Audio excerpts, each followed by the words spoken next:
Muy buenas tardes a todos los que se conectan a la transmisión con Winter ABC. Hoy traigo pues un tema muy importante para todos los seguidores, para todas aquellas personas que se hacen preguntas, que muchas veces pasan dificultades. Y hay un tema que hoy vamos a tratar aquí en esta charla. Son importantes las transferencias monetarias en Colombia y es por eso que he invitado a Francisco Espinosa. Él es cofundador de Inclusión SAS, consultor, economista, estratega en la pobreza, desigualdad, mejor dicho, como dicen por ahí, más preparado que un bonjour, por ahí. También pues ha trabajado en el sector público como el Departamento Nacional de Planeación, Ministerio de Salud y Prosperidad Social, y es por eso que lo he invitado. Buenas tardes, doctor Espinosa, ¿cómo está? William, buenas tardes, ¿cómo te encuentras? También un saludo especial a todas las personas que ya se encuentran conectadas a este espacio. Bien, si usted tiene alguna duda, alguna inquietud, puede dejarme aquí debajito los comentarios. Lo vamos a estar compartiendo. Este es un espacio donde vamos a tratar temas importantes, como les comentaba al principio, y sabemos que ustedes se preguntan en todo momento, ¿serán importantes las transferencias monetarias en Colombia? ¿Qué opina usted, doctor? Yo creo que son fundamentales.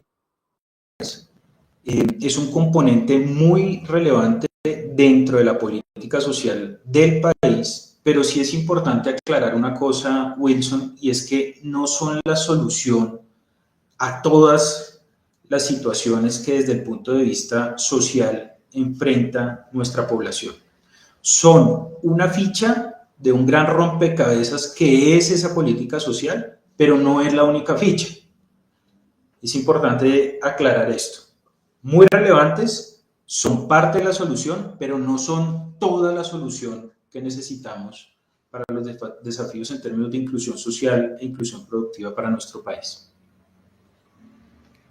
Aquí tengo unas preguntitas que he podido recopilar, ¿no? Entre las personas que muchas veces me consultan a mí y me dicen, sabemos de que las transferencias monetarias han ido evolucionando, han ido teniendo un nuevo horizonte y surgen preguntas, ¿no? O a veces que se hacen entre las redes y es, ¿las personas de escasos recursos se acostumbran a subsidios y no trabajan?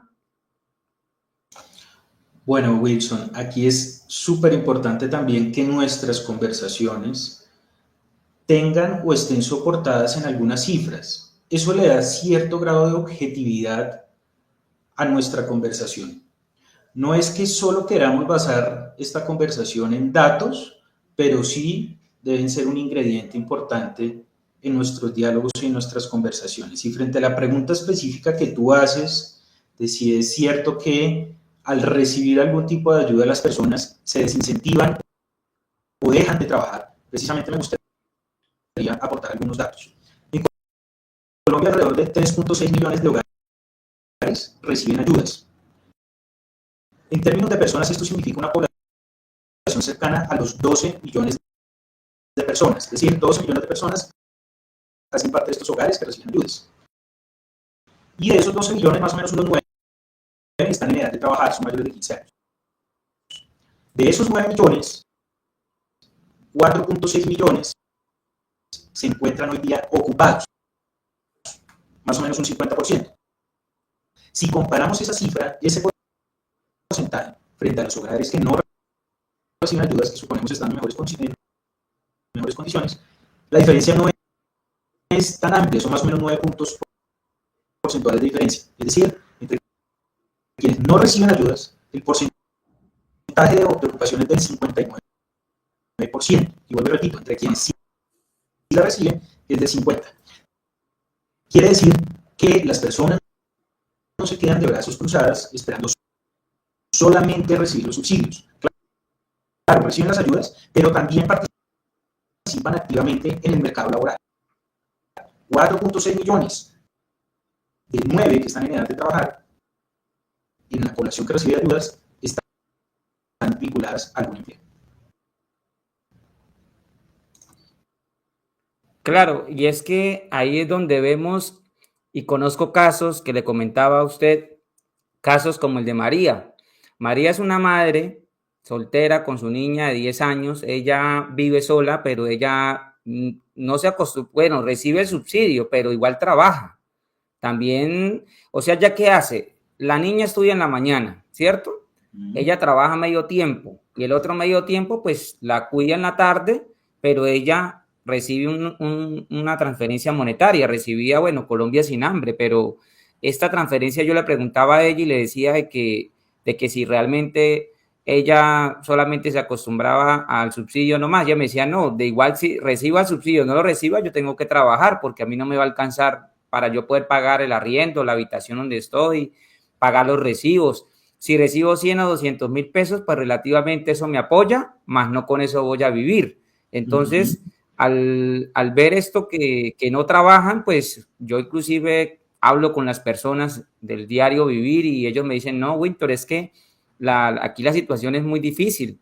Aparte de que la inflación, los costos de la canasta, lo que uno se rebusca, hablemos de las personas de bajos recursos, de lo que se rebusca muchas veces es para complementar si recibe una transferencia monetaria, sea de un programa de evolución de IVA o renta ciudadana, bueno, de esas ayudas que son importantes.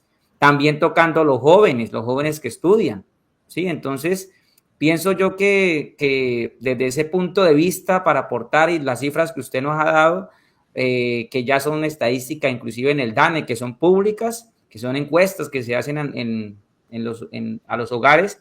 Poco manejo la base de datos del DANE porque casi no pues asimilo técnicamente, por eso usted nos ha dado claramente unas cifras sentadas, de pronto para no llevar desde el punto de vista de que lo que uno diga, sino lo que realmente está plasmado ahí en documentos, ¿sí? En análisis. Entonces, eso es muy importante, Francisco, y de verdad que las personas, ya aquí hay más de 1000 conectados solamente en YouTube y ahí siguen las preguntas. Entonces, aquí hay una pregunta interesante y es, ¿crees que los pobres son pobres porque quieren? No, precisamente las cifras que comentábamos anteriormente y lo que tú también aportabas a la conversación nos dan señales de que no es así. Los pobres desarrollan actividades y son muy proactivos en poder precisamente completar el resto de ingresos necesarios para poder cubrir las necesidades básicas.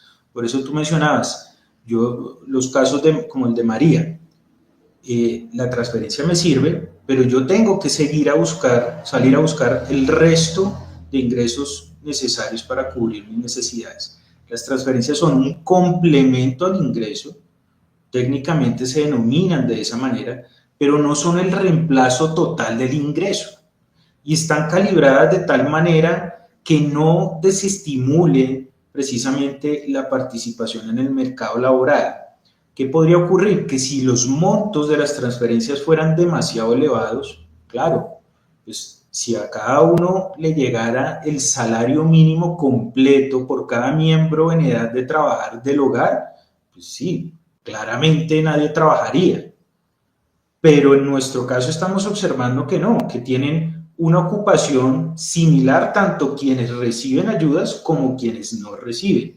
50% de ocupación versus 59% de ocupación respectivamente.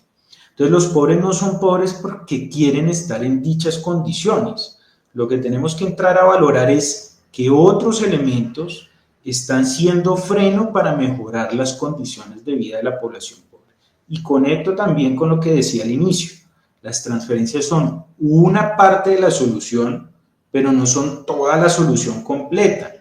Se requiere también otro tipo de complemento de política social en otros aspectos. Hacen parte también de la política social, por ejemplo, el hecho de que una persona pueda ir cuando se enferma a un hospital o a una entidad de salud y que no tenga que pagar por ello, que es como funciona o ha venido funcionando más o menos nuestro sistema de salud. Que los hijos puedan ir al colegio y que tengan cierto grado de descuento en la matrícula o que incluso sea gratuito el poder asistir a un colegio. Otra solución desde el punto de vista de la política social.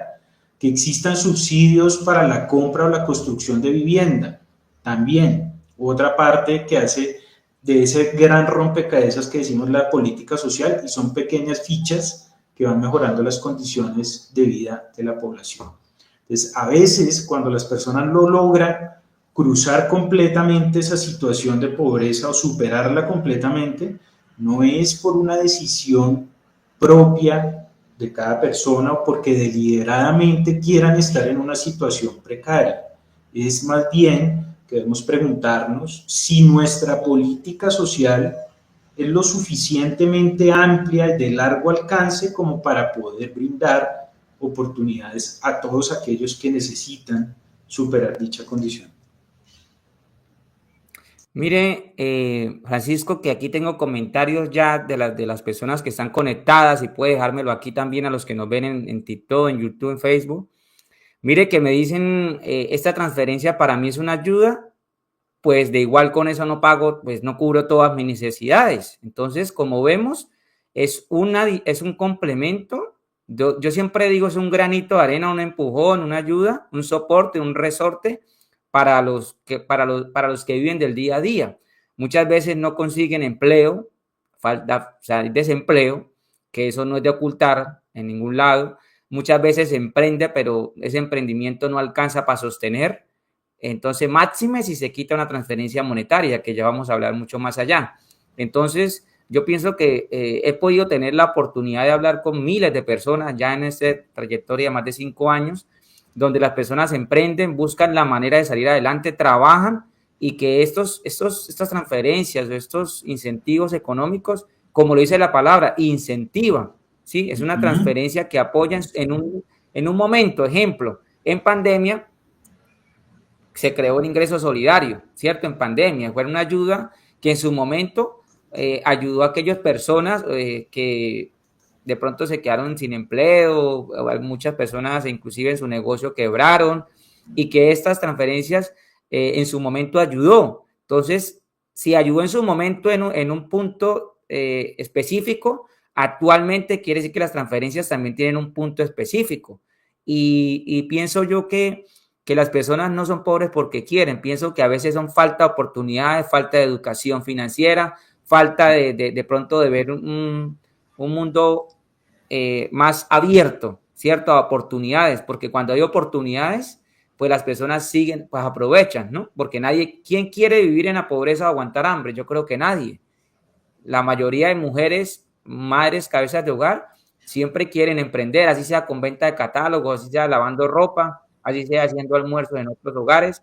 Entonces, yo pienso que para mí los pobres, dice, pues aquí una pregunta, no es una pregunta, pero yo pienso que los pobres a veces no salen adelante por falta de pronto de que haya esas oportunidades de parte inclusive del gobierno, ¿cierto? Que vamos a ir tocándolo ahí poco a poco.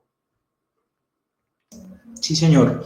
Otra cosa que me gustaría agregar, William, es que precisamente el hecho de que tú recibas esa ayuda, una transferencia que la recibamos, nos permite también administrar mejor los recursos que hay en el hogar, entre ellos el tiempo. Tú lo describías al comienzo con el ejemplo de María.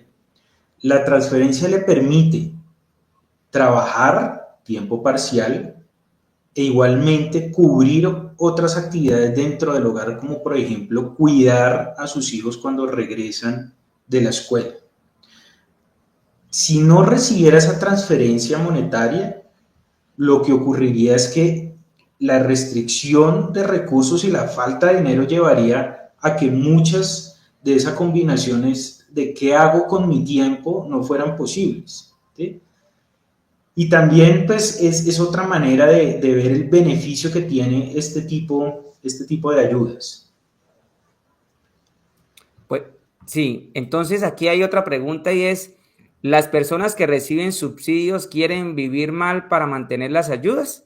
Ese es un comentario por ahí que escuchamos la vez pasada, ¿no? Las personas que reciben estos subsidios, ¿será que siempre querrán vivir mal para que sigan recibiendo las ayudas? O sea, ejemplo, que no les cambie el Sisbén para que o no mejore su situación socioeconómica para seguir recibiendo transferencias monetarias. ¿Qué dicen las estadísticas? Mira, particularmente se afirma o se suele tener en el imaginario que para poder mantener las ayudas o estar todavía dentro de esa posibilidad de recibir otros programas sociales, los hogares se perpetúan en determinadas condiciones y particularmente de sus características de la vivienda. Hace poco, como tú lo mencionabas, escuchábamos comentarios como que los pobres les gusta vivir en medio del barro o en medio de condiciones muy precarias para no perder lo que reciben. Y ahí también me gustaría entonces agregar otras cifras adicionales. Mira, dentro de los que reciben ayudas, el porcentaje de hogares que tienen materiales de pisos en tierra o arena es alrededor del 11%. Y muchos otros hogares que igualmente reciben ayudas tienen otros materiales de vivienda que indicarían que no es cierto que les guste perpetuarse en una situación de precariedad. El 42% de los hogares que reciben ayudas tienen pisos en cemento o gravilla, un 42% adicional tienen materiales de baldosín, ladrillo u otros tipos de materiales sintéticos que son de buena calidad. Quiere decir que no es una preferencia mayoritaria o marcada entre las personas que reciben ayudas por querer vivir mal. Eso no es cierto. Y me gustaría también agregar otros aspectos adicionales sobre lo que hemos venido mencionando anteriormente. La mayoría de hogares que reciben ayudas también tienen ingresos desde el punto de vista laboral. Cerca del 90% de estos hogares reciben a su vez o gestionan ellos mismos ingresos que provienen de su participación en el día a día en el mercado de trabajo, siendo parte de una nómina o trabajando como independientes, como tú decías, como emprendedores, o buscándose ellos mismos las soluciones a su situación de ingresos. Quiere decir que ellos mismos son creadores de soluciones para superar su condición de pobreza. No es sujeto pasivo que está a la espera en su casa de que todo le sea resuelto y adicionalmente que busque de manera proactiva quedarse en una situación de precariedad. Esas afirmaciones, si las vemos a la luz de los datos que brinda el DANE, no son ciertas. Pues sí, mire que algo que comentaba y me parece interesante es que vivir, o sea, querer siempre vivir mal es como algo, como un pensamiento, inclusive usted dice con estadísticas, que una persona que, ejemplo, aquella persona que vende mangos, que se asolea todo el día, que vende verduras en la calle o ambulante, ¿será que con qué fin hace eso? ¿Será que lo hace con el fin de vivir mal? Pues claro que no, la respuesta es con el fin de poder salir adelante, ojalá pues mejorar su calidad de vida. Y decir que, o sea, es que a veces se torna como un poco, digámoslo así, tenso, ¿no? Digo yo, en cuando se tocan temas de que las personas quieren ser pobres y que no quieren mantener siempre las ayudas y que quieren vivir llevados, dígalo así, para poder seguir recibiendo ayudas. Y yo pienso que a su vez no hay que generalizar. Yo siempre hablo cuando una persona generaliza y dice que una persona dijo que no quería mejorar su situación socioeconómica para poder seguir recibiendo ayudas y quedar con ese mismo CISBEN. Yo pienso que en ese sentido no se debe generalizar, ¿no? De que todas las familias quieren vivir pobres y todas las familias quieren seguir recibiendo o vivir de subsidio. Y usted dejó algo que es muy claro, y es que las personas nunca, para mí, nunca han recibido un ingreso, digámoslo así, suficiente para quedarse sin poder trabajar o para vivir de pronto aparentar, vivir mal. Yo creo que nunca ha habido, decir como usted lo dice, que un salario mínimo para cada hogar, hablando de hogares, ¿no? Hablando de que sea un ingreso suficiente para que las personas se queden durmiendo y sin hacer nada. Escasamente, y se lo digo porque eso pasó el año pasado, hasta agosto, finales de agosto, septiembre, se pagó el primer pago de Colombia Sin Hambre, fueron 220.000, 440.000. Entonces yo me hacía la pregunta, enero, febrero, marzo, abril, mayo, junio, julio, agosto, septiembre, ¿qué hacen las personas para vivir todos esos meses?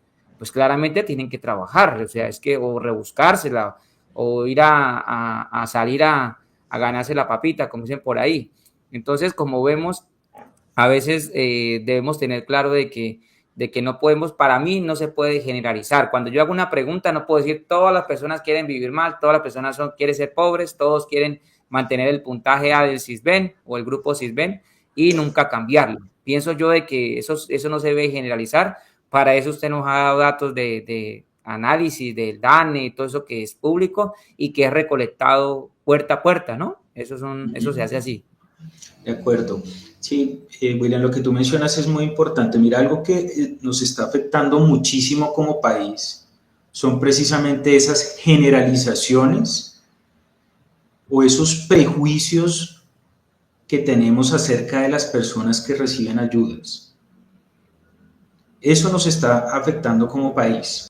Por eso es tan importante poder conversar alrededor de estos datos y también acerca de los casos que tú mencionas que ves en el día a día. Otro dato que me parece relevante es comparar, por ejemplo, el número de horas que trabaja a la semana aquellas personas ocupadas que hacen parte de los hogares que reciben ayudas. A la semana en promedio, estas personas trabajan más o menos unas 40 horas. Y este mismo valor para aquellos hogares que no reciben ayudas, que nuevamente decimos están en mejores condiciones, son más o menos unas 44 horas. Fíjate que no hay mucha diferencia entre las horas que trabajan ambas personas, los ocupados que hacen parte de hogares que reciben ayudas y los ocupados de hogares que no las reciben. Entonces, esto una vez más es para poder superar esas generalizaciones, esos sesgos, esos prejuicios que muchas veces tenemos, nosotros tal vez desde nuestra comodidad y desde nuestro entorno, que nos creemos un poco con el derecho de juzgar o hacer este tipo de afirmaciones como las que vemos allí en la pregunta que tú aportas a la conversación, decía, es que les gusta vivir mal, y con eso nos quedamos. Lo grave de esas afirmaciones y de esas generalizaciones es que es con base en ellas que muchas veces se toman decisiones o se justifican las decisiones, y particularmente si son decisiones de política pública. Eso es muy delicado, porque eso es un brinco mortal el que uno da, es que les gusta vivir mal, entonces quitemos las transferencias. Entonces es un camino muy apresurado, son atajos muchas veces y hay que prevenir ese tipo de generalizaciones o de conclusiones, sobre todo si implican afectar el bienestar de muchas personas o de millones de personas detrás de una decisión no bien soportada o suficientemente soportada. Claro. Y aquí viene otra, es ¿qué impacto tiene el quitar definitivamente las transferencias monetarias? Bueno, William, nosotros hemos intentado aquí en nuestra firma también hacer unas estimaciones de carácter preliminar de qué ocurriría si se materializa el efecto de lo que han venido siendo los anuncios más recientes acerca del funcionamiento de los programas de transferencias monetarias. Voy a intentar explicar. Colombia tiene un porcentaje de pobreza del 33% de pobreza monetaria, quiere decir una tercera parte de nuestra población no tiene los ingresos suficientes para consumir una canasta básica de bienes y servicios. Tenemos ese nivel de pobreza, pero si no recibiéramos o no funcionaran los programas de transferencias monetarias, el porcentaje no sería de 33%, sino casi de 38%, entre 4 y 5 puntos porcentuales más elevado. Gracias a que sí tenemos esos programas de transferencias, es que ese porcentaje es un poquitico más chiquito. ¿Qué podría llegar a ocurrir si parte de los programas que hoy existen no siguieran funcionando al futuro? Particularmente el componente de Colombia sin hambre, que se ha venido mencionando un poco en medios. Pues en ese caso, no alcanzaríamos a tener una pobreza del 33%, sino del 35%. Nos perderíamos 2 puntos porcentuales de ganancia cada año cuando se entrega completamente todas las distintas modalidades de transferencias con que cuenta el país. En términos absolutos, ¿esto qué significa? Que más o menos 1.2 millones de personas no lograrían salir de ese umbral de pobreza para comprar su canasta básica de bienes y servicios, sino que se mantendrían en la situación de pobreza. Eso es bastante. 1.2 millones de personas que no lograrían superar la pobreza monetaria si se llega a apagar o a frenar ese componente de Colombia sin hambre específicamente.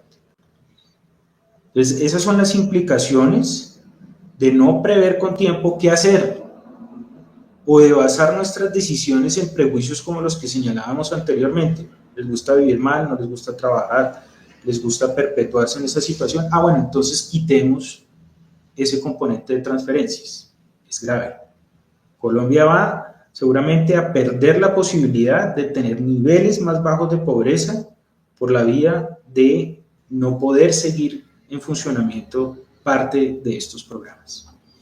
Si no es claro, tú me dices y tratamos de hacerlo Sí, más sencillo. mire, no, pues a veces el micrófono se entrecorta un poquito la señal y no se entiende muy bien, pero vamos a hacerle desmenuzado para las personas. Listo. Las transferencias monetarias en el ámbito de los hogares que lo reciben, porque van destinados a personas o grupos de hogares pobres en el país, estas transferencias monetarias les adiciona a lo que se rebuscan para sobrevivir, ¿cierto? Para los gastos que tienen. Al quitarlos de raíz, automáticamente, sin que tengan una solución alterna o una vía alterna, 1.2 millones aproximadamente de hogares van a sentir ese impacto inclusive este año, porque ya se quitó Colombia sin hambre. Entonces, desde el punto de vista de lo que usted me está diciendo, para todos los que me están viendo, es importante mantener las transferencias mientras se hace un tránsito a que las personas realmente salgan de ese estado de vulnerabilidad, ¿cierto? Porque si se quita de raíz, se van a sentir muchas veces, es más, hasta viene un impacto, yo creo que emocional, porque relativamente hay personas que poco mucho, porque hablo con personas en la calle, eso lo hago yo, hablo con mujeres, mayormente mujeres, que a veces complementan para los gastos y que ahora no lo van a poder, que ahora tienen que acortarse más.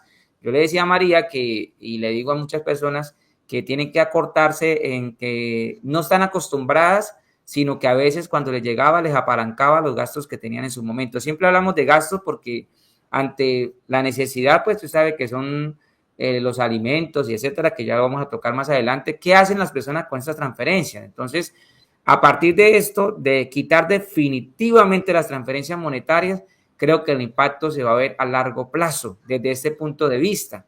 Entonces, aquí viene otra pregunta enlazada, que es de transferencias monetarias a créditos. Ya vamos a ver este año que van a impulsar, el gobierno va a impulsar créditos, ya 1.2 o yo creo que la cifra es mucho más grande, que ya no reciben Colombia sin hambre, una transferencia como Colombia sin hambre, ahora van a tener la oportunidad de créditos. Pero yo me hacía esta pregunta, se la hacía inclusive a todos los que me ven.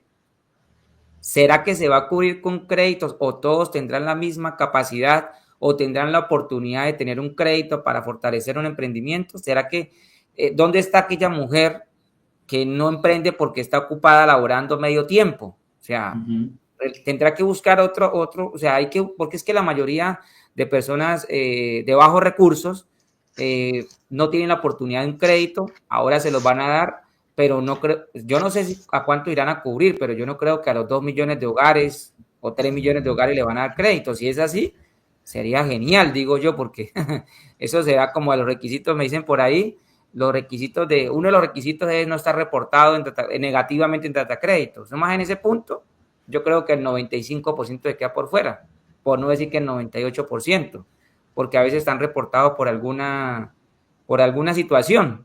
Yo inclusive, y se lo digo por experiencia, yo estuve reportado hace años atrás, ya gracias a Dios saneé eso, por una factura de Claro, por 50,000 pesos, 30,000. Entonces, por esa negatividad no me daban la oportunidad de un crédito.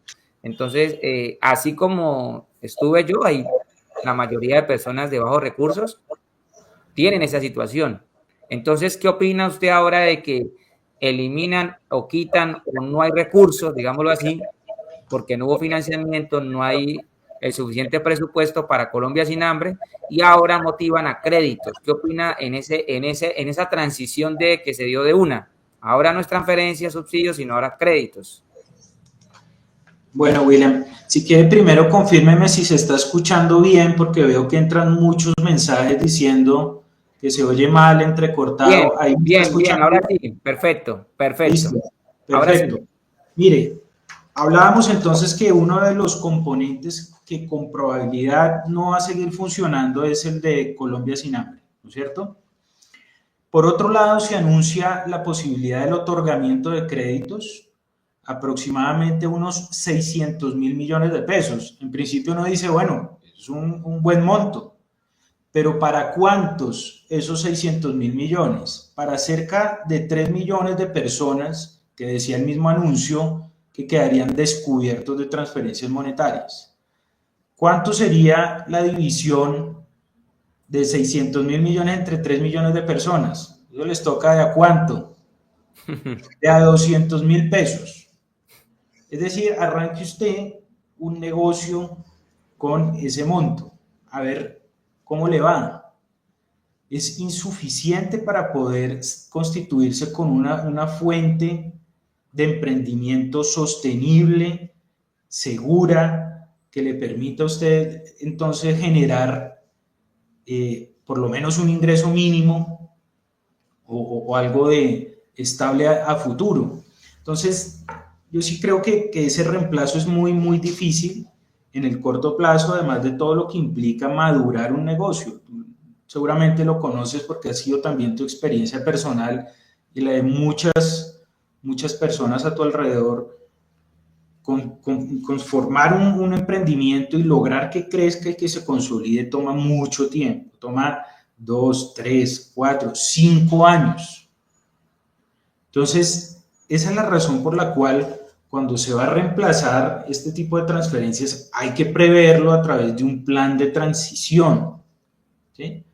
¿Por cuánto tiempo se pueden seguir entregando ciertas ayudas y en qué momento de manera gradual van disminuyendo y si se quiere hasta reemplazarlas completamente? Pero de un momento a otro, reemplazarlas por la posibilidad de un emprendimiento con un capital inicial tan pequeño, yo creo que difícilmente va a conducir a que estos negocios sean sostenibles a futuro. No, y más tocando el tema de la educación financiera. O sea, es que no solamente decirle tome un crédito, pero la persona si no tiene muchas veces las bases sólidas para poder, en sentido del conocimiento, porque ejemplo, yo hago ejemplos reales. Una persona recibe un crédito de 1 millón de pesos, un ejemplo, 1 millón de pesos, ¿cierto? Este millón lo inyectan de pronto en un negocio de comidas rápidas. La pregunta es, como es un crédito, debe pagar las cuotas. Sí, estamos hablando de crédito, de pronto le subsidian la tasa de interés, pero por cierto tiempo, pero tiene que pagar cuotas. Estas personas que reciban transferencias monetarias ya no van a recibir un apoyo, sino van a tener con qué producir, que el negocio se van a sentir presionados que debe dar, porque si no da, si no tienen un colchón para poder sostenerse, automáticamente a los 2, 3 meses, no digo que todos quiebren, porque yo nunca pues, le desearía eso a nadie, pero esto lo lleva a que tienen que sentir esa presión de que deben pagar el crédito, ya que no reciben transferencias, se rebuscan por un lado, montan su negocio y que todos puedan prosperar, ¿no? En lo que hagan y mantenerse mientras pagan todas las cuotas, sacando de 1 millón. Entonces acá tocaba un tema que me parece importantísimo y es que 600.000 millones, ¿cierto? Era más o menos la cifra. De acuerdo. Si hablamos de 1 millón de pesos promedio, porque es que 200.000 pesos para un emprendimiento, eso no, mejor dicho, eso no alcanza ni para arrancar, por ahí dicen. Regularmente por ahí, mínimo por ahí unos 2 o 3 millones para poder montarme un negocio, porque el año pasado tuve la experiencia con varios hogares que gracias a Dios pude apoyar y solamente un congelador vale 2.200.000. Un congelador sin ni siquiera insumos. Ojo, ni siquiera insumos, o sea, estamos tocando nomás esa parte. Entonces, aparte de enseñarles de cómo no gastarse el capital, apartar para las cuotas, comprometerse a que los gastos, sacar las ganancias. Entonces, de un momento a otro, hacer esa transición, pienso yo de que para mí, de lo que conozco, que las transferencias monetarias son importantes, apoyándolas con una educación financiera y con crédito para que los que vayan saliendo de la pobreza inyectados con transferencias monetarias mientras el negocio sale a flote. Y usted dijo una cifra o un tiempo prudencial, 2 o 3 años. Y en 2 o 3 años, ¿dónde está aquellos que lo que le complementaba para los gastos? Es que hay que mirar, yo no lo puedo decir ahorita, gracias a Dios, yo estaba en pobreza extrema hace 5 o 6 años, las personas me conocen, Dios ha sido bueno conmigo, he tomado buenas decisiones, he salido adelante, pero no todos tienen esa misma habilidad, no tienen esa destreza, no tienen esa virtud, ¿sí? Que la tienen que desarrollar. Qué bueno sería que todos desarrolláramos esa, pero a veces, ejemplo, a veces hay conflictos en territorios donde no dejan despegar a las personas. Entonces es muy difícil una persona que monte un negocio con un crédito y que después, entre comillas, le pidan vacuna. O sea, ahí por ese lado las ganancias se fueron y se fue, se fue el capital y se fue todo. Y a veces ni abre por el miedo de que algo le pase. Entonces yo creo que hay que mirar, o sea, en Colombia hay que mirar diferentes factores, no solamente uno, y generalizar es complicado. Es complicado porque, ejemplo, un crédito para una persona que nunca ha emprendido, una mujer que siempre ha criado a sus hijos, ¿será que se le hará fácil emprender? Yo creo que ahí viene una pregunta y hay que analizarlo desde ese punto de vista. De acuerdo, William. Fíjate que si suponemos esa entrega de esos 200.000 pesos para emprendimiento, además que se canalizarían a través de cooperativas, lo que implica ya, de hecho, ponerse de acuerdo con otras personas para emprender. Eso es bien difícil. Si son 200, usted tiene que conseguirse por lo menos otros 9 para completar 2 millones de pesos entre 10 personas.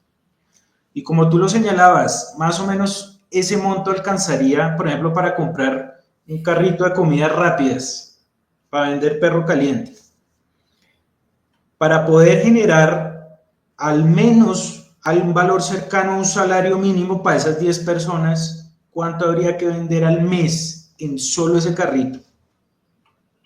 Por ahí unos 15 millones de pesos, ¿no es cierto? Para dividirnos entre 10 de a 1,5 millones. Entonces, para que queden libres 15 millones de pesos en un carrito de perros, hay que vender por lo menos 60 millones de pesos al mes. Al mes y además desde el primer mes, o sea, ser exitoso desde el primer día en que tú pones el carrito para poder aguantar, pagarle a los miembros de esa sociedad, los 10 que están poniendo de 200.000 pesos para comprar el carro de perros, y poder dejar también recursos para reinvertir, seguir comprando insumos y seguir haciendo el resto de inversiones que son necesarias para que un negocio sea sostenible a futuro.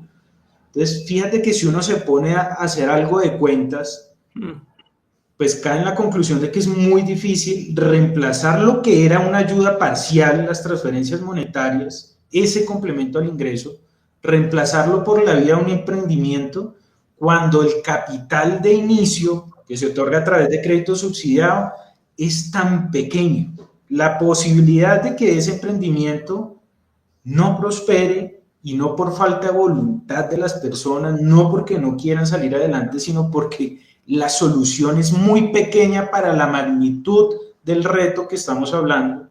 Entonces, esos emprendimientos muy probablemente van a tener un futuro muy corto.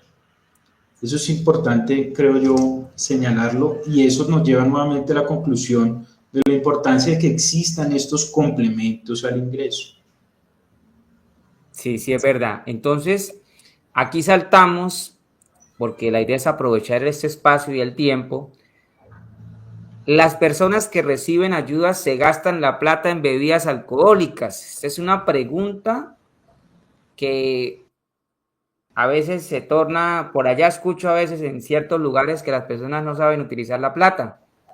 Y yo pienso que aquí usted nos puede dar una respuesta respecto a bases, análisis, ¿en qué se gastan las personas las transferencias monetarias?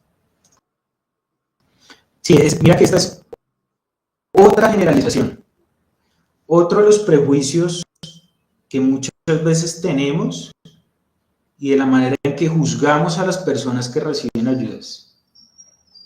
no, que esas ayudas son malas porque se va todo el dinero en el consumo de bebidas alcohólicas, por eso es que esos programas no deberían existir.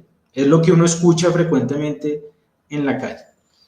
Y yo te voy a aportar, quisiera poner para nuestra conversación otros datos adicionales, igualmente que provienen de fuentes de información oficiales. Esta vez es la encuesta de presupuestos de los hogares, una encuesta que hace también el DANE, que mide precisamente en qué gastan sus recursos los distintos hogares en el país, los hogares pobres, los hogares vulnerables, los hogares de clase media y lo que solemos denominar hogares de clase alta.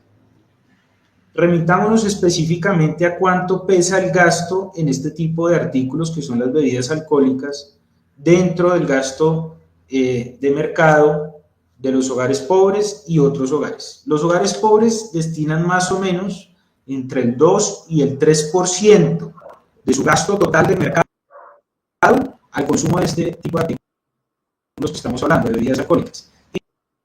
En comparación con los que son de clase alta, que destinan alrededor del 11% del valor de su mercado a estos mismos artículos, a bebidas alcohólicas. Entonces, primero, no es cierto que la totalidad de los ingresos se van a ese rubro. Segundo, no es cierto que los pobres gastan más en este tipo de artículos en comparación con otro tipo de hogares. Nuevamente, las cifras nos ayudan a aclarar el panorama y a disminuir este tipo de generalizaciones o eliminar este tipo de sesgos. ¿Por qué? Porque son este tipo de afirmaciones las que conducen muchas veces a justificar la eliminación de algunos programas o la justificación para situaciones como las que de pronto se pueden presentar a futuro. Yo hice inclusive, yo he hecho encuestas en mis redes sociales con las personas que he hablado. El 90% de los que reciben transferencias monetarias las utilizan, como usted decía, un poco más, el porcentaje más pequeño, en alimentos. O sea, la mayoría, digamos la mayoría superando el 50%, utiliza estas transferencias monetarias en alimentos, ¿cierto? Hay ciertas temporadas que yo le comentaba, como la etapa escolar o la jornada, el inicio del colegio de los niños. Una mujer que recibe 200 o 300 mil pesos o 100 mil, ¿qué es lo que hace? Pues complementa para los cuadernos de los niños. Si está en una jornada de ejemplo de otro mes, de pronto para el lonche o para lo que le alcance, los alimentos de los niños.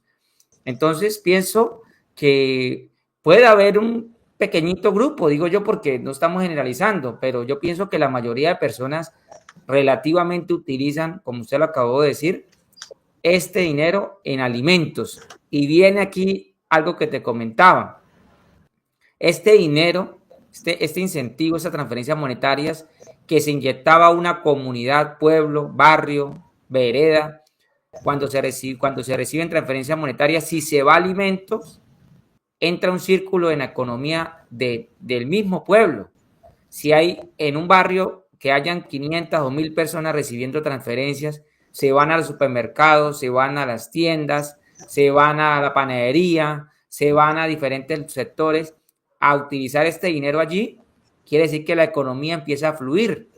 Entonces, desde ese punto de vista, pienso yo que va a haber afectado enormemente no solamente los hogares, pienso yo, no solamente los hogares, sino un dinero, un recurso que entraba en circulación, y pienso yo, ¿no?, que esto apoyaba muchísimo a la economía popular, porque hay personas, la mayoría, como hablamos al principio, que ya tienen su emprendimiento. Entonces ya así, ejemplo, recibieron transferencias, vaya y compran un pastelito, una papa rellena, no sé, avena, una limonada, un jugo, frutas, de pronto medicina. Entonces ya no va a haber este recurso que se daba, y pienso que también va a tener un impacto. Se medirá con estadísticas, pero pienso que también habrá un impacto en ese punto de vista. De acuerdo, William.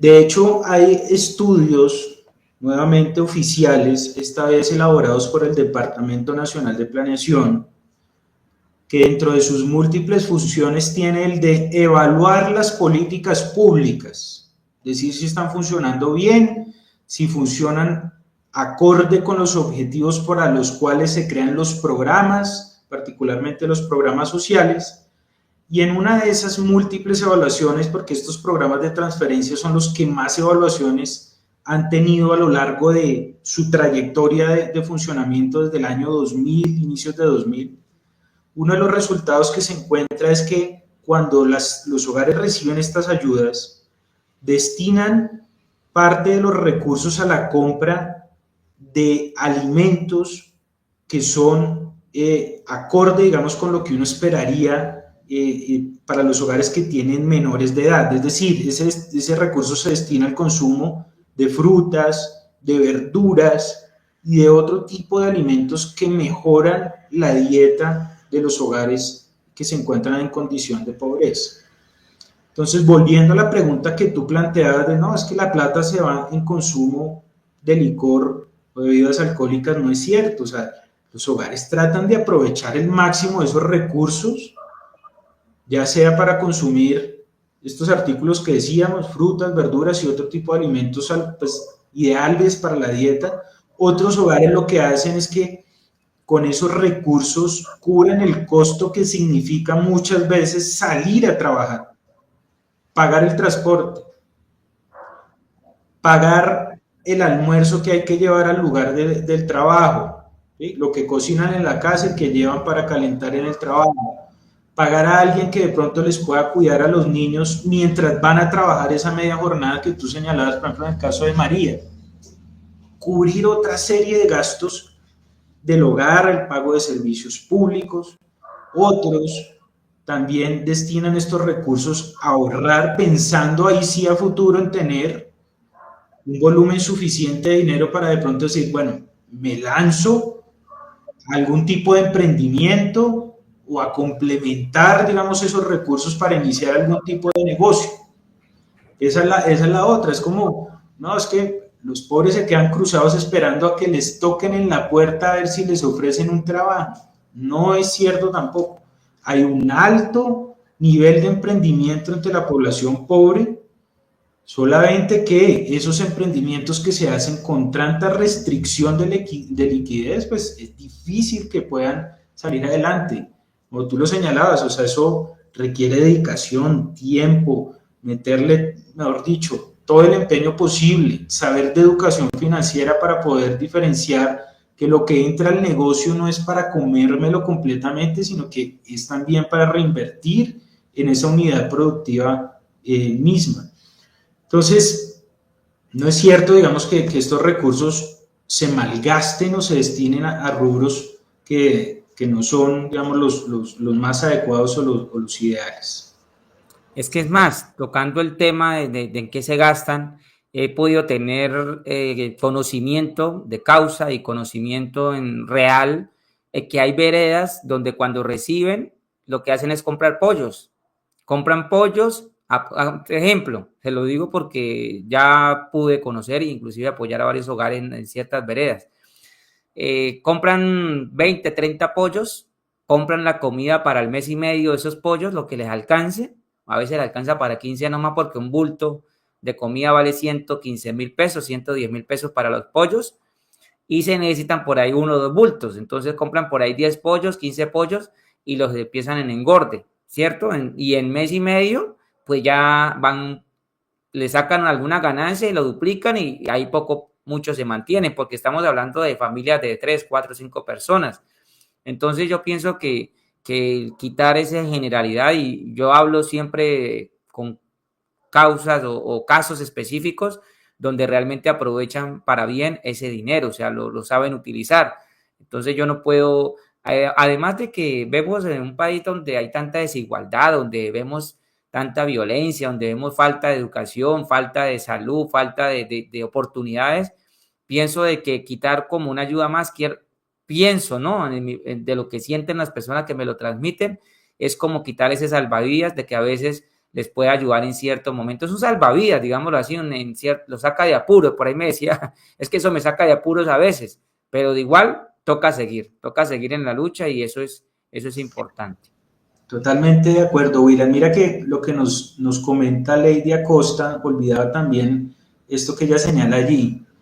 Yo lo utilizo para la alimentación y los útiles escolares de mis hijos. Otro de los efectos positivos es precisamente ese que ella señala allí al final. Parte de estos recursos se destinan periódicamente al inicio del año escolar para poder comprar los útiles necesarios para ir al colegio. Eso es súper relevante, sobre todo porque en años recientes uno de los costos que más ha aumentado es precisamente el de la educación. Entonces, estas ayudas también, como tú dices, es un salvavidas o un amortiguador. ¿Sí? Entonces, tener ese colchoncito ayuda, además de otra serie de impactos positivos sobre la asistencia escolar, sobre que los niños van acumulando más años de educación, logran pasar de un grado al otro, tienen menor probabilidad de desertar del colegio, asisten con mayor regularidad a los controles de crecimiento y desarrollo que son tan necesarios entre los 0 y los 5 años y los 0 y los 7 años. Pues tiene muchos beneficios positivos alrededor. Disminuye la posibilidad de trabajo infantil, disminuye la probabilidad de embarazo entre adolescentes, no desestimula la participación en el mercado laboral, es decir, no hace que la gente deje de trabajar. Como tú lo señalabas, en muchos casos se convierte en el punto de partida para poder comprar algún tipo de activo, los pollos, los cerdos, algún tipo de activo para desarrollar una actividad económica adicional.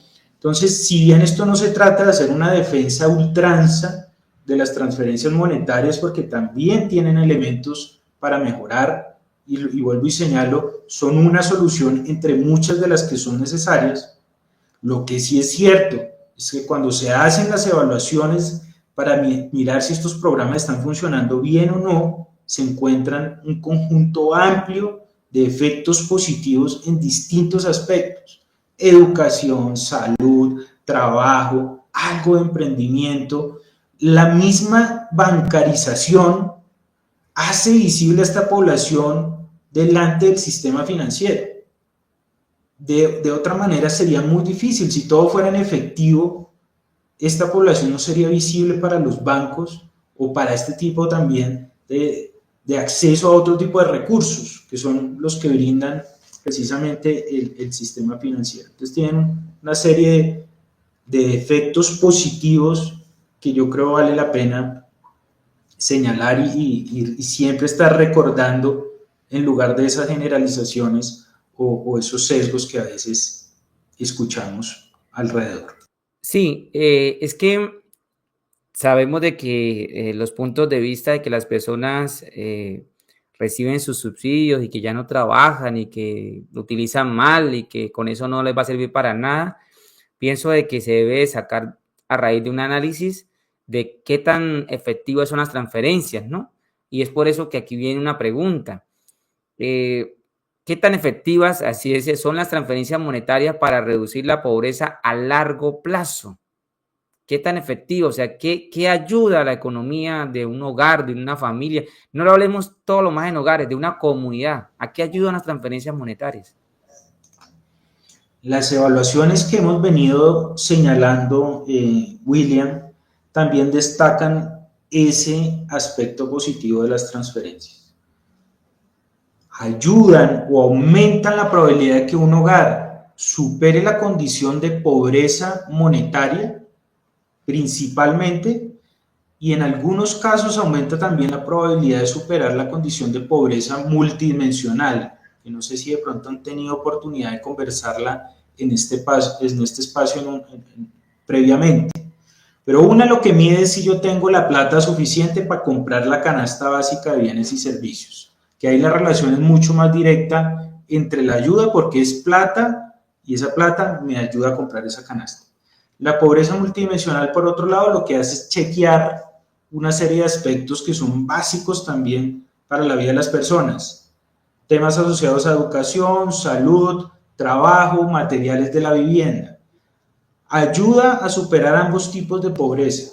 pero con mayor probabilidad la salida de la pobreza monetaria.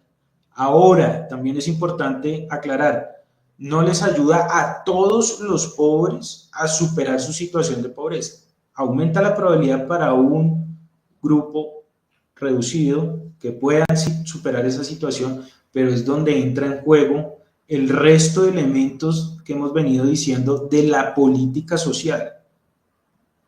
Las transferencias deben ir en conjunto con otro tipo de soluciones, que se mantengan los beneficios que habíamos venido cultivando y construyendo durante tantos años en términos del sistema de salud.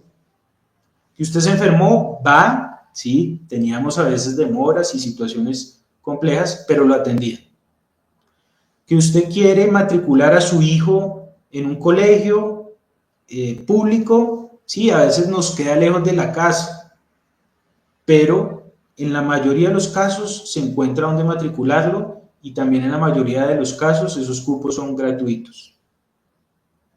Que los jóvenes tengan alternativas también para estudiar. Están las universidades públicas, algunos medios que facilitan para los que quieren de pronto un crédito a través del ICETEX, que sí, tiene sus condiciones, que podría ser mejor, pero hay posibilidades.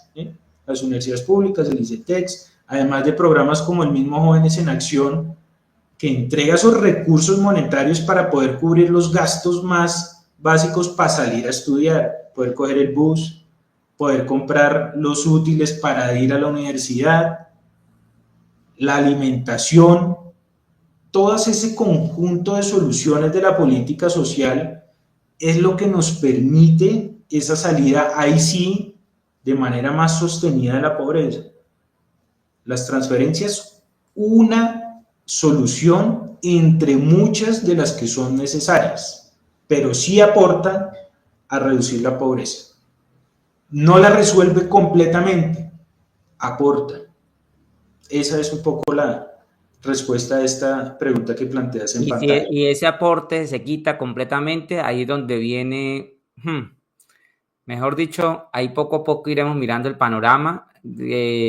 Son políticas, por ahí hablaba una vez también con una colega suya, una economista, ella me decía que hay estudios comprobados ya de más de 30, 40 años, el impacto positivo y negativo de las transferencias monetarias, ¿cierto? La importancia. Entonces, ahora vemos de que esto se va a analizar de seguro en muy poco tiempo, en 1, 2, 3, 4 años se va a ver el impacto que se tiene respecto a la política social y las transferencias monetarias, que yo creo que no se necesita de pronto tanto análisis para entender de que cuando ya no entra un dinero a cientos o miles o millones de familias, que ya no circula en una economía, que ya no de pronto hay como lo dice, ese incentivo, pues incentiva a los hogares, yo creo que va a haber un impacto fuerte en esa parte, ¿no? Eso no se necesita de pronto mucho análisis, en sentido de entender lo que pueda pasar. Sí, no se necesita mucho. Se necesita como para más análisis de poder proyectar un programa social, que eso sí es claro, se necesita a veces datos estadísticos para poder hacer resoluciones, decretos, leyes, pero yo creo que la realidad es que los hogares hoy en día, además que todo está caro, o sea, el que diga que todo está barato es difícil, o sea, la inflación y todo lo que requiere un gasto de un hogar es altamente. Un ejemplo, un hogar de 3 o 4 personas no puede vivir con 200,000 ni 500,000 pesos. Entonces, cuando una transferencia de este monto, claramente el hogar nunca va a vivir de eso. Lo que hace es apoyar en cierto momento. Entonces, aquí viene una pregunta. ¿Es mejor invertir en programas de empleo que en subsidios directos para la población vulnerable? O sea, aquí vienen preguntas muy técnicas, ¿no? Ahí la respuesta es que se requieren las dos. Por eso la integralidad de la política social. Por eso resaltar que son varias fichas que conforman ese gran rompecabezas que es la política social. ¿Y qué debemos garantizar nosotros? Que de acuerdo con las condiciones de cada hogar, pues tenga su propio rompecabezas. Con una sola ficha no se logra superar la pobreza, se requieren varios elementos. Entonces, no es una disyuntiva o una solución de todo o nada, no es o solo programas de empleo o solo transferencias monetarias, es cómo logramos combinar estas soluciones de la manera más efectiva para que no nos quede gente por fuera, pero tampoco para que sea tanto ese conjunto de soluciones desde el punto de vista social, que pues también estemos poniendo recursos donde no deberían estar puestos. Todo en su justa medida. Transferencias sí, programas de empleo también. Es más, algún día deberíamos también poner la mirada no solamente en lo que reciben los hogares, sino qué está ocurriendo con lo que los mismos hogares generan. Es decir, ¿alguna vez nos hemos preguntado por qué si existen estas ayudas y estos programas, aún algunos hogares no logran salir de la pobreza? Nos hemos preguntado qué tipo de trabajos tienen posibilidades de tener estos hogares. Si son trabajos en condiciones precarias, de informalidad, muchas veces a tiempo parcial, no debidamente soportados en un contrato, sino que son cosas que se negocian a veces en la semana, contratos por día, que perfectamente pueden cambiar de un momento a otro. Nos hemos preguntado si la población colombiana y particularmente la población en condiciones de vulnerabilidad tienen suficiente capital humano para poder de pronto acceder a oportunidades de otra naturaleza.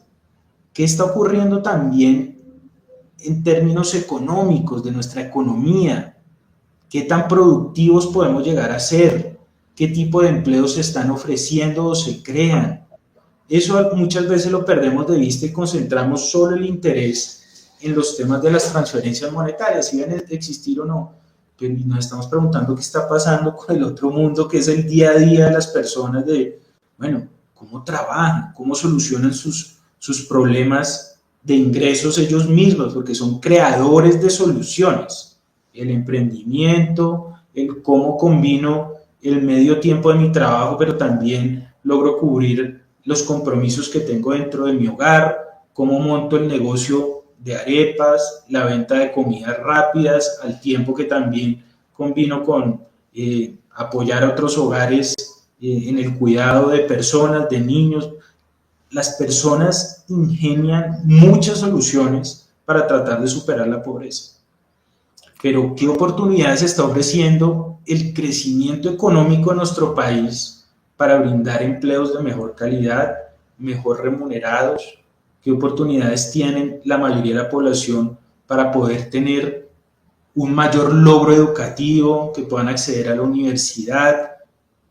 Eso es lo que también deberíamos estar preguntándonos, no solamente si deberían existir o no las transferencias monetarias o si deberían existir o no unos subsidios para incrementar o incentivar el empleo.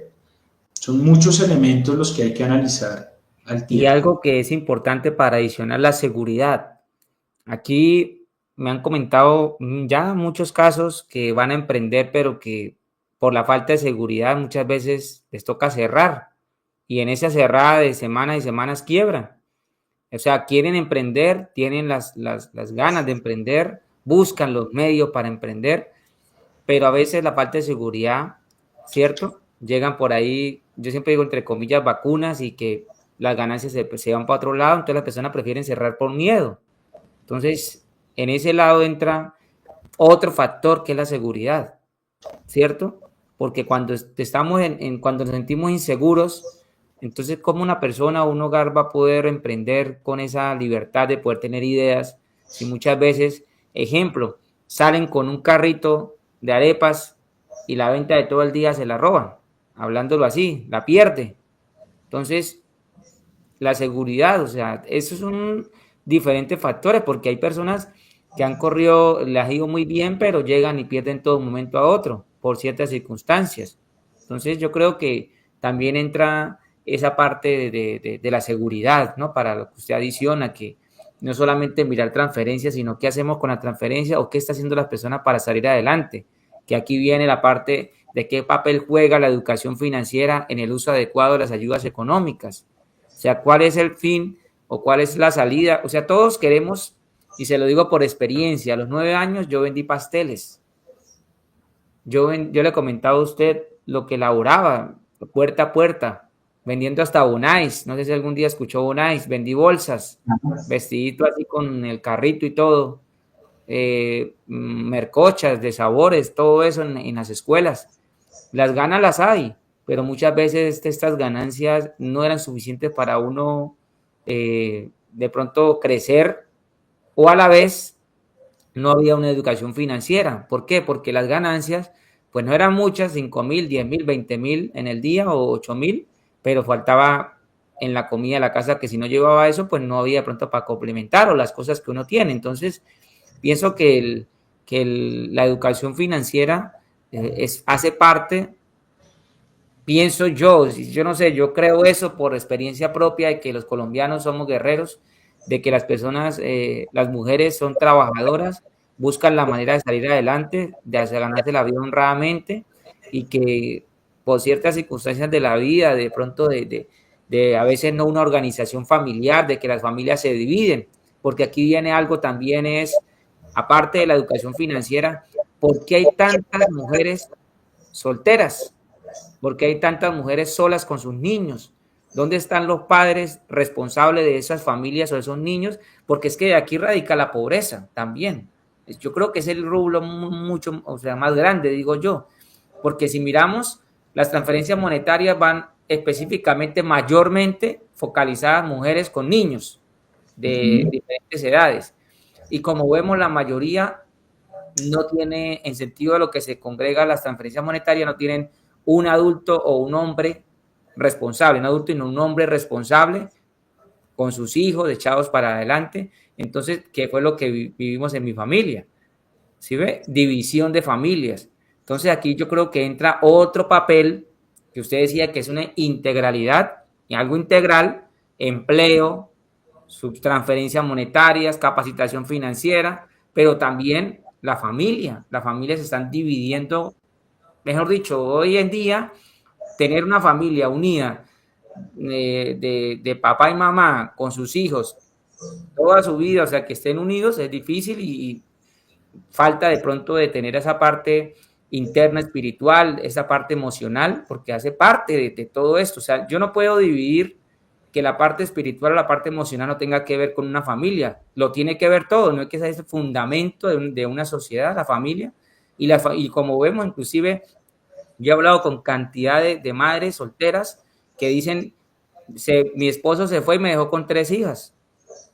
Me dejó, ahí nomás, en ese ámbito, si las niñas no estudian, no salen adelante, no pueden, porque a veces su mamá no tiene para esos recursos, que entran en problemas de demanda de alimentos. Yo creo que todo esto va dentro de un ámbito también social. O sea, esto también es social, la parte de conocer realmente por qué las familias se están dividiendo. Si no hay educación, si no hay salida, viene la pobreza. Una mujer con una madre con 3 o 4 niñas solas, de seguro, si no tiene un sostén, cae en la pobreza. Nosotros fuimos a la edad de más o menos como 6 años, éramos 5 hermanos, mi mamá sola, fuimos a parar a una habitación durmiendo en el piso, con colchonetas de ahí, algo muy sencillo, en una habitación de barro. Entonces, si eso lo viven cientos de familias hoy en día, entonces yo creo que va la pobreza o la falta de pronto en la parte de visualizar la pobreza, yo creo que tiene muchos puntos, y hay que agregar, para mí hay que agregar ese punto, el factor familia, porque es más fácil, digo yo, no es que sea fácil, es más, de pronto se puede ayudar más cuando una pareja se une para salir adelante. Eso es lo que yo pienso. De acuerdo, William. Frente a lo que mencionabas al inicio de la pregunta, que tiene que ver con los temas de educación financiera, estos programas de transferencias ofrecen unas ventajas. Vuelvo y repito, no solucionan todo, pero a través de ellos sí se pueden canalizar muchas de las iniciativas que se requieren para la superación de la pobreza, entre ellas la educación financiera. ¿Por qué? Porque ahí los bancos pues trabajan con todos estos hogares, más o menos 2 millones, 3 millones de hogares, a través de los cuales pueden canalizar cierto conocimiento relacionado con educación financiera. El programa se presta como plataforma por el tamaño que tiene, por los canales de comunicación propios que tienen. Mira, por ejemplo, lo que sucede alrededor de tu canal, ¿sí? Lo que sucede a través de las redes oficiales de comunicación de los programas, por ejemplo, de prosperidad social. Son plataformas a través de las cuales se puede difundir información, se puede difundir conocimiento. Uno particular, los temas de educación financiera. Es una manera de conectar y de acercar los servicios financieros a la población que tradicionalmente ha estado más excluida. Porque lo paradójico de todo esto, William, es que muchas veces llega más rápido el gota a gota que el sistema financiero formal. El gota a gota va puestico por puestico de arepas, prestando, cobrando hasta que llega al límite de ahogar financieramente a veces a las personas. Claro, a un banco le resulta mucho más difícil hacer esa presencialidad uno a uno en físico, ir puesto por puesto. Uno casi nunca ve un representante de un banco desarrollando esa labor, ¿verdad? Pero este tipo de programas, al congregar a tanta población y al tener medios o canales de comunicación como este canal y las redes y todo el ecosistema que hay alrededor de los programas de transferencias monetarias, ayudaría a que los bancos puedan difundir información de manera más eficiente y masiva que si tuvieran que ir uno por uno cada hogar enseñándole qué es educación financiera, cómo ahorrar, cómo priorizar ciertos gastos, ¿sí? Entonces es un canal, un medio para servir a la comunidad y acercar también esos servicios financieros y todo lo que ello implican a esta población en particular. Ahí hay una oportunidad gigantesca y creo que los programas lo han venido implementando y tratando de incorporarlo de manera más efectiva dentro de su diseño. Entonces me parece que por ahí puede haber una posibilidad. Mire que usted me hizo recordar, le comento aquí, el año pasado hicimos un evento con una entidad financiera, donde aquí en Cúcuta hicimos un evento donde más o menos asistieron como 1,000 personas físicamente. Aquí les enseñaba la parte que se necesita para poder emprender, y aquí usted toca algo que ya lo he venido haciendo, estimular a las personas enseñándoles qué deben hacer cuando, ejemplo, si yo voy a emprender, no puedo, ¿qué hace uno cuando agarra? Yo les hablo literalmente, ¿sí? Les enseño de esa manera. Hice una presentación muy bonita. Usted agarra un terreno, ¿cierto? Haciéndolo literal. Usted empieza a sembrar poco a poco. Usted no va a recoger frutos todavía. Usted primero tiene que sembrar esas semillitas, siembra otra, siembra otra, siembra otra. Después de sembrar, ¿qué viene? Regar, echarle agüita, echarle abono. Entonces, esto requiere de tiempo, ¿cierto? Y después del tiempo, aquí hablamos de educación financiera. Después del tiempo, las maticas empiezan a crecer para empezar a dar frutos. Pero yo no puedo agarrar esas maticas o esos frutos y de una vez arrancárselos. Tengo que esperar que siga creciendo, que se fortalezca el emprendimiento, que se fortalezcan los frutos, los árboles, y ya cuando estén suficientemente grandes, esas mismas frutas, que en este caso se hace el capital del emprendimiento, lo utilizo para seguir sembrando más y más y más, que llegará un momento en que haya suficiente para poder sostener o poder, digámoslo así, salir a flote un emprendimiento. Porque en la parte de educación financiera, cuando nosotros, inclusive me pasó a mí muchísimas veces por errores, mala administración. Si somos mal administradores, ejemplo, si me gano 500 y me gasto 500, si me gano 1.000.000, me gasto 1.000.000, si me gano 2.000.000, me gasto 2.000.000, o gasto hasta 3.000.000, lo que no tengo y me endeudo, contando con lo que viene el mes entrante. Ahí radica en que si mis gastos son de 500 y sobreviví un año con 500, el día que me gane 1.000.000, tengo que seguir viviendo con los 500. Entonces, todo esto radica en lo que se puede enseñar y lo he podido aplicar, gracias a Dios, y lo he podido enseñar poco a poco. Ya hoy es una empresa que inició desde abajo, desde lo más bajito, casi que de menos cero, pero tocó aplicar educación financiera. Entonces, esto, gracias a Dios, el año pasado pudimos hacer un evento donde fue súper chévere y inclusive lo transmití, pero que inclusive este año estoy organizando, estoy a ver si voy a más municipios. Esto requiere un costo de todo el evento grande que se hace, pero la idea principal es darle a entender a las personas lo que usted ha dicho es clave y fundamental.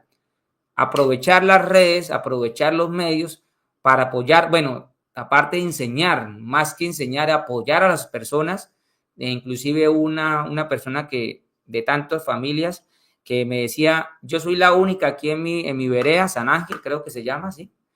Que hago aquí comidas rápidas, ¿sí? Un grupo poblacional pequeño. Y todas me compran a mí porque soy la única. Pero no, en leña monto mi ollita y ahí frito las cositas y le vendo a todos. Con eso ya lleva 4 años, pero se sobrelleva con eso. Entonces ella decía que hace lo del día porque no tiene para un congelador y no tiene el carrito de perros y hamburguesa y todo para poder crecer más. Entonces se le hizo la donación, se envió hasta allá y claramente ella ya venía con su emprendimiento, ella ya venía con su digamos, direccionándolo para ese punto de poder sacar adelante su familia. Y ya con esto, claro, hasta el pueblo se enteró porque le llegaron a la casa si era verdad, sí, ahí recibió el congelador para poder guardar la comida porque le tocaba comprarlo del día nomás, no podía comprarlo del mes. Y ahora ya tiene para poder, en ese solamente ese solo caso, hay muchísimos casos. Y pienso que desde ese punto de vista acertado, Francisco, debemos aportar más como redes sociales, educación financiera. Si tenemos la capacidad de poder enseñar y apoyar, creo que es algo que puede cambiar familias, pienso yo, y a usted cambiar una familia, cambia un pueblo, una comunidad, eso se va creciendo, digo yo, porque eso va generacional, ¿no? Porque vemos siempre que las generaciones van mejorando y no empeorando.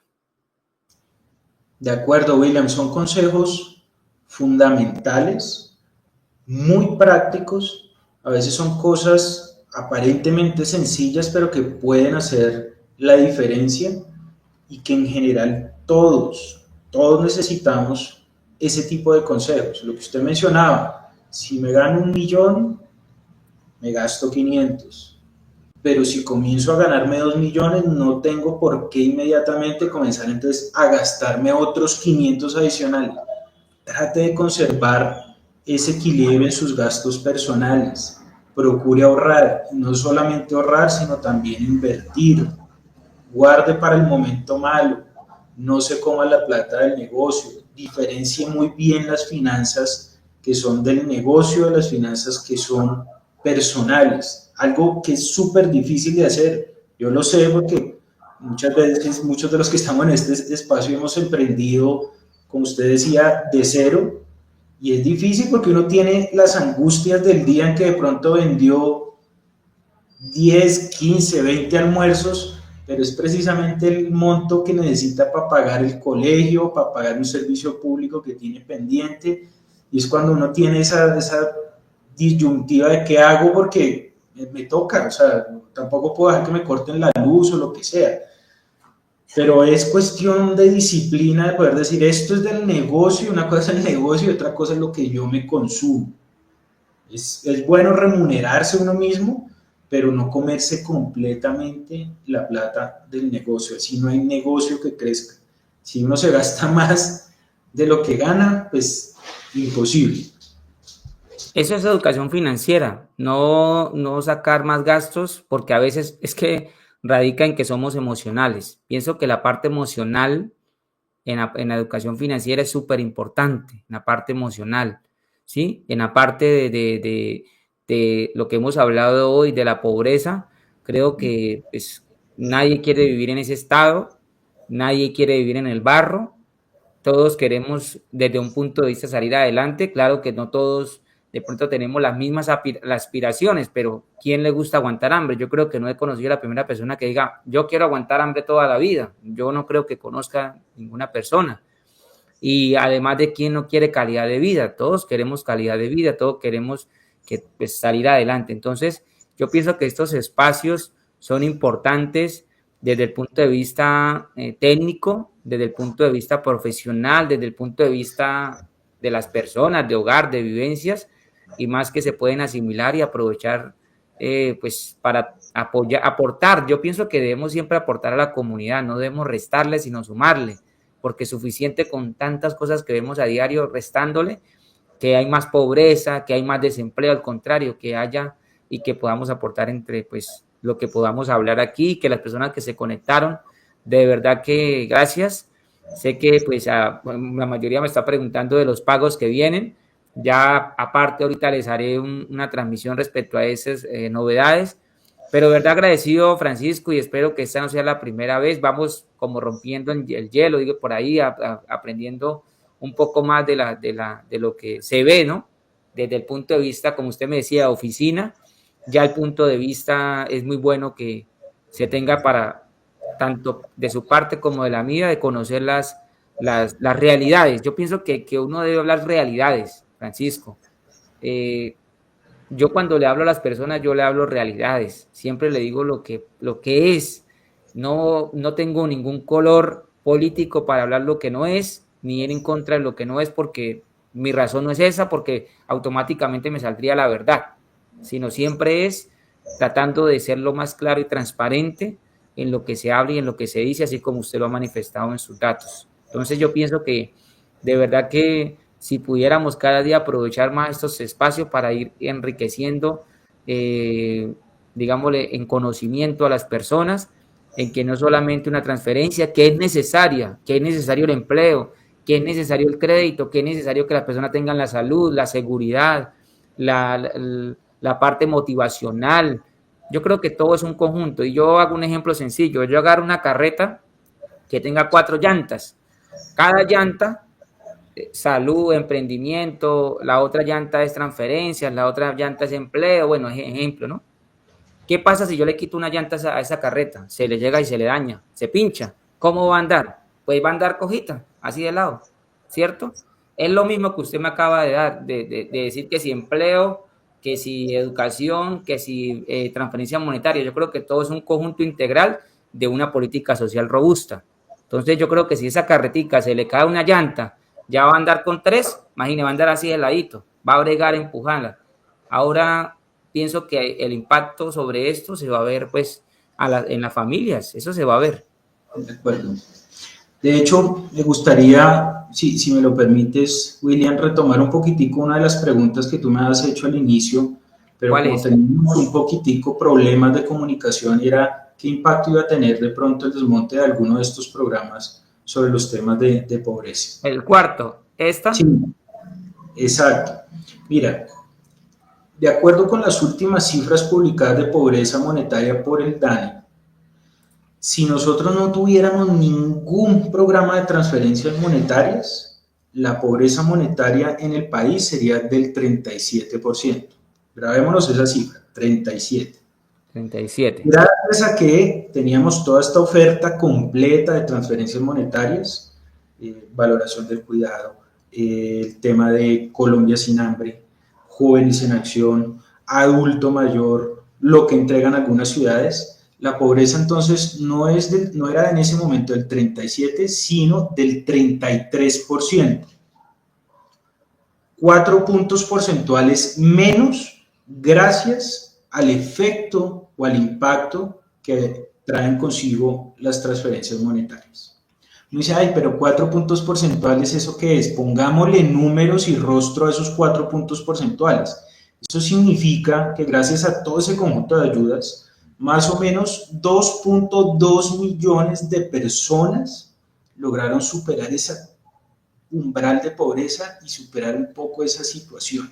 2 millones. Ahora, si se apagara ese componente de Colombia sin hambre, que es uno de los anuncios que hemos venido escuchando. ¿Qué ocurriría? Que ya no serían 4 puntos porcentuales de reducción, sino solamente 2 puntos de reducción. Traigo a colación su ejemplo de las 4 llantas. Con todas las transferencias monetarias funcionando completamente, tenemos las 4 llantas, los 4 puntos porcentuales. Apague usted el componente de Colombia sin hambre y la carreta le va a quedar andando en 2 llantas. Solo va a bajar 2 puntos porcentuales, de 37 a 35. Si le ponemos rostro a esos números, a esos puntos porcentuales, quiere decir que 1.2 millones de personas van a quedar en situación de pobreza, que normalmente tendrían la posibilidad de salir de dicha situación, pero por el desmonte, probablemente 1.2 van a permanecer, 1.2 millones de personas van a permanecer en situación de pobreza monetaria por el hecho de apagar ese componente. Solamente un millón lograría superar dicha condición de esos 2.2 millones que antes salían completamente. Ahora solamente una pequeña fracción va a lograr salir de dicha situación. De 4 puntos porcentuales de efecto a 2 puntos. De una carreta andando en 4 llantas a una carreta andando a medias, en 2 llantas solamente. Sí, es bueno cuando me gusta explicarles literalmente a las personas y así lo entiendo yo porque así es que yo lo recibo, ¿sí? Así es que yo lo recibo y así se lo enseño a las personas y de verdad que agradecido Francisco por este espacio y por todo lo que hemos hablado. Esta transmisión, pues las partes importantes de todo aunque todo es importante, la voy a replicar, pero yo creo que no solamente quedarnos aquí de pronto en una transmisión, sino que las personas realmente aprovechen y poder saber lo que realmente está pasando, ¿no? Y espero que próximamente podamos tener otra charla de educación financiera, puede ser, otra charla de qué impactos tiene o cuáles estadísticas están qué hay estadísticas sobre qué personas pueden salir de la pobreza mediante qué empleo o emprendimiento, ¿cierto? En vendedores ambulantes o madres cabezas de hogar. Yo creo que si en una próxima reunión podríamos revisar a profundidad mediante un estudio ya hecho realmente, o sea, digámoslo así, más asentado sobre la realidad de Colombia. Mientras, de igual yo he estado consultando y he estado entrevistando con varias mamitas que ya van a dejar de recibir Colombia sin hambre y que el impacto va a ser fuerte y va a ser algo que realmente pensamos de que va a disminuir lo que usted, o sea, técnicamente disminuye 2 puntos porcentuales. La realidad es que más de 1 millón, 2 millones de hogares van a empezar a sentir ese impacto en su bolsillo, ¿sí? Y en la economía que circulaba en un barrio, en una sociedad, en una vereda, en un pueblo con ese capital. De acuerdo, William. Podemos de pronto en otra ocasión mirar qué departamentos van a sentir más esta situación, qué ciudades capitales de pronto van a concentrar más este paso de las 4 llantas a las 2 llantas, dónde se va a ver geográficamente reflejado con mayor intensidad este efecto. Podemos de pronto más adelante también hablar de otros temas que guardan relación con estos temas de pobreza. ¿Qué ocurriría, por ejemplo, si van a subir las tarifas del gas? Que es algo que también hemos venido escuchando. ¿Eso qué tanto le va a pegar al bolsillo de la gente? ¿Qué pasaría si no se pueden pagar todos los dineros que se den a las empresas que distribuyen gas, que comercializan energía eléctrica? ¿Qué implicaría si nos tocara pagar esas facturas completas y no pudiéramos aprovechar el subsidio que nos llega a algunos estratos, les llega subsidiado los recibos del servicio público? ¿Eso qué impacto tendría en nuestros bolsillos? Un poco para poder dimensionar el valor que hay detrás de nuestra política social de tantos años tratando de construirla y de generar bienestar para la población. Faltando mucho por hacer todavía, pero también valorando lo poco en lo cual o lo mucho en lo cual ha avanzado el país en estos distintos aspectos. Bueno, Francisco, de verdad, muchas gracias por por permitirme, ¿no? primero aceptar estar en esta charla. Pues próximamente, con el favor de Dios, estaremos otra vez, ¿no? Mirando qué podemos compartir. Edwin, Alberto, gracias por sustanciosa esta transmisión y a todos los que se conectaron. Estaremos en una próxima ocasión y como ya les dije, aprovechar estos espacios. Entonces, de verdad, gracias a todos los que se conectaron y gracias a Francisco. No, a usted, William, por la invitación, a todas las personas que se conectaron, que comentaron. Yo les pido disculpas si de pronto se escuchó mal en algún momento o no fui claro en las explicaciones. De pronto vamos a seguir mejorando. Comenten qué podemos mejorar e igualmente, William, con total confianza tú me dices qué hay para hacer mejor en una próxima ocasión y para nosotros con el mayor gusto poder participar en este tipo de espacios. Bueno, muchas gracias a todos y que pasen una feliz noche. Gracias, Francisco.